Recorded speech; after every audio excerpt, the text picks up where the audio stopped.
Bonjour tout le monde et bienvenue dans la forteresse de solitude. Aujourd'hui, nouvelle vidéo pour parler d'actu comics, mais avant il y a quelques hommages à rendre à des personnes qui sont malheureusement disparues. Premièrement, alors je consommais pas le contenu de la chaîne, mais le créateur de la chaîne Comics Code, qui faisait des actus sur l'actu comics tout simplement, avait fait a priori enfin j'ai vu qu'il avait fait une pause de plusieurs mois parce qu'il y avait des problèmes de santé. Il était revenu là il y a 2 jours, il y a une vidéo qui est sortie et puis malheureusement bah, il est parti juste après la vidéo. Je peux pas en parler plus vu que je regardais pas plus que ça la chaîne. Je voyais les vidéos passer des nouveautés comics, mais j'ai jamais cliqué sur ces vidéos. Donc bah voilà, je rends un hommage puisque je suis dans la sphère comics. Je rends un petit hommage à cette personne et à sa famille. J'espère que les personnes vont bien. Je pense pas trop, mais que tout se passera bien.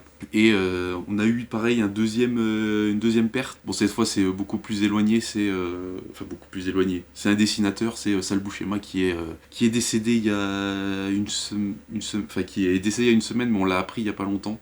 Donc voilà, pareil. Bon, j'ai pas eu la chance de lire ce qu'il avait dessiné, mais sans doute dans l'année, j'essaierai enfin, je vais me renseigner sur ce qu'il a dessiné pour essayer de voir ce qui pourrait m'intéresser pour le lire et essayer de lui faire un bel hommage en vidéo plutôt qu'un petit message dans une vidéo qui est pas forcément dédiée. Mais voilà, c'est des actus un peu mortuaires. J'espère qu'on n'aura pas trop, sachant que l'année dernière, ça a été quand même sacrément chargé.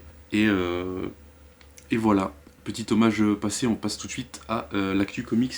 Vous l'aurez sans doute remarqué, on va parler, de toute façon vous avez vu la miniature et le titre, on va parler de Transformers, le tome 4 de toujours Daniel Bryan Johnson, Rory Corona et un petit Frenchie qui dessine le premier chapitre d'ouverture qui est Ludo Lulabi qui nous dessine ce premier chapitre qui est très bien dessiné et qui direct m'a fait penser à du manga dans le style, vu que nos artistes français sont assez inspirés par le manga. Et si jamais tu passes sur cette vidéo, Ludo, c'est très beau. Je ne connaissais, de nom, je me suis dit, mais attends, il est français, lui, je crois. Et effectivement, et c'est très beau, très dynamique pour le coup quand on voit son découpage sur certains combats au début et puis celui de Rory Corona. Je me dis un peu quand même que enfin pas en perd au change vu que le trait est beaucoup plus similaire à du Daniel Bryan Johnson, mais le dynamisme des combats est pas le même.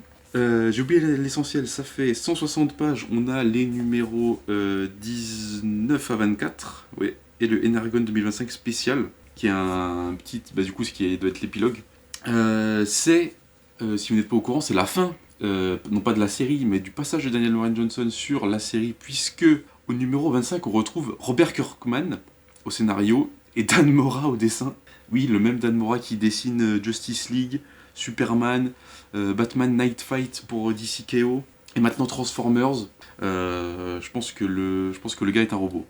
Je pense qu'il nous a menti, je pense qu'il ne dort jamais et que le gars est un robot.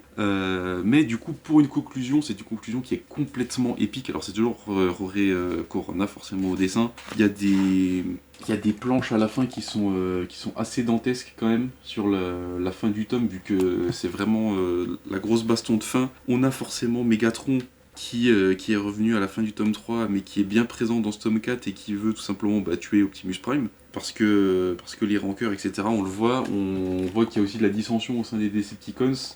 On va avoir un peu plus de retour des humains, notamment de Sparky et Carly, puisque un... Ouais, non, c'est pas du spoil. On voit vraiment, là, on a un peu des passages avec les humains, du coup, qui reviennent. Et notamment, un moment où Optimus est blessé, et en fait, ils vont se faire prendre en charge par les humains, tout simplement. Ils sont en mode... Il y en a...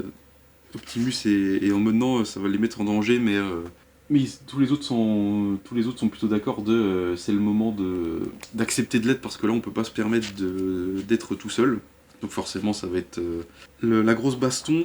Est-ce que voilà, il y a des planches là comme ça vers la fin qui sont ça c'est il y a du Rory Corona tout le long du tome. Je pensais que alors ça c'est un peu du spoil, que Daniel Warren Johnson allait reprendre le crayon peut-être pour son dernier numéro, mais non, il a laissé tout le dessin à Rory Corona. Donc voilà, alors là il y a des quand je dis enfin Sur la fin, oui, les planches sont beaucoup plus efficaces, mais je trouve que le dynamisme est un peu figé. Là où, alors c'est pas pour être chauvin, mais Ludo Lulabi sur le début. Alors je vais essayer de vous retrouver une planche assez marquante de ce que je vous essayais de vous dire. Je crois que c'est vraiment vers le début. Voilà. Il y a des planches comme ça, notamment celle-là. Je la mettrai peut-être au montage. Où je trouve vraiment que le dynamisme. Et quand on lit, on passe d'une case à l'autre hyper naturellement. C'est vraiment hyper fluide. On a aussi celle-là. Alors, il n'y a pas besoin de faire de la composition de gros dingos, mais je trouve que c'est juste l'efficacité des placements des personnages qui met le combat en valeur, on va dire. Je me suis perdu dans l'explication, mais il faut que vous le lisiez pour comprendre. Je trouve que le chapitre de début du coup dessiné par Ludo Lulabi est vraiment très très très efficace. C'est un numéro d'introduction, donc ça nous replace Megatron et ce qui s'est passé il y a quelques temps pour lui, vu que ça se passe justement dans le passé. Mais après, on a forcément la continuité de l'histoire. Si vous avez lu les tomes précédents, ça m'étonnerait que vous ne lisiez pas ça, parce que c'est complètement fou et c'est beaucoup trop bien. Hein. C'est la fin de Daniel Warren Johnson sur les Transformers, et putain, qu'est-ce que c'était bien. On a eu 4 tomes avec 6 numéros à chaque fois, et les 4 ont été de très très très bonnes lectures, sachant que j'ai eu les 2 premiers numéros, j'ai fait une pause, j'ai mangé, puis après j'ai rattaqué la suite, et j'ai pas lâché le bouquin, j'ai tout enchaîné parce que c'est beaucoup trop bien, comme je le dis. Et je vous encourage à l'acheter, à soutenir Urban dans l'Energon Universe, même si j'ai pas acheté les récits complets, j'achète pas G.I. Joe. Mais sans doute que G.I. Joe me le prêtera, et puis si j'ai des choses à dire, peut-être que je vous ferai des vidéos, mais j'avais plutôt bien aimé le tome 1, mais pas jusqu'à aller l'acheter pour moi. Mais voilà, j'ai pas dit le prix, c'est 18,50 €. 160 pages, oui, 18,50 €, 160 pages. Il n'y a pas de bonus comme d'hab. En même temps, je crois qu'ils font pas beaucoup de couverture variante, c'est dans l'Energon Universe. Donc voilà, on a toujours la petite page de fin avec toutes les séries de l'univers. Si jamais vous êtes perdu, voilà, vous avez de toute façon, vous avez Void Rivals, Transformers et G.I. Joe. Il n'y a que ça, et c'est tout chez Urban, donc tant mieux. J'ai très très hâte, n'empêche, de lire les débuts de Dan Mora sur Transformers, parce que j'adore Dan Mora déjà premièrement, et parce que le gars est trop fort, et parce qu'à chaque fois que le gars se rajoute une série en plus, il n'y a pas de perte de qualité. Même limite, Superman, c'est le premier tome de Superman, ça a été son taf le plus beau depuis Absolute Power.